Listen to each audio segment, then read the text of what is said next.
I'm Corey Knox, and I work at the College of Education with Colin and his awesome team.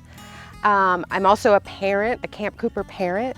So my work at the College of Education focuses on environmental and STEM education, specifically broadening participation of brown and black people and indigenous people getting into these fields, and both in STEM and environmental careers and fields. I've been working with the team here at Camp Cooper to write grants and develop different research ideas around incorporating the stories and diversity of our community in Southern Arizona into Camp Cooper. I'm Judy Cooper Wagner, and I am actually a teacher educator at the College of Education at the UA and helping to prepare pre-service teachers to teach science.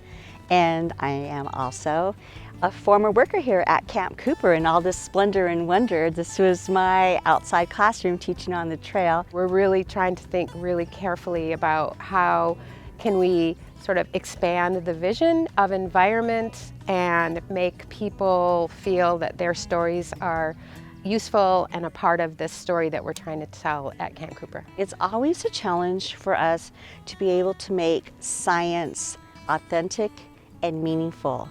And so what we really work to do is to help teachers become more comfortable with science. When they come out here, they're a bit apprehensive, but by the end of the day, when they write their reflections, we begin to see that they say, you know, I actually enjoyed my time out there. And some are actually asking, can I bring my students out here if I were to teach? And so we always know that's some score that we're making towards that ultimate goal of promoting science education. So as a researcher, I find, the possibilities of what happens here super important and can contribute to people nationally and internationally, actually. So I think it's especially important in our role as science educators to open up those avenues to push science education a bit more. I'd love to ask your support in contributing to Camp Cooper's growth and revisioning through donations and funds, but also being a voice and a participant in new ideas and new stories that we're trying to connect to the Camp Cooper programming. So I hope you'll join me in being involved in any way you can. Thanks.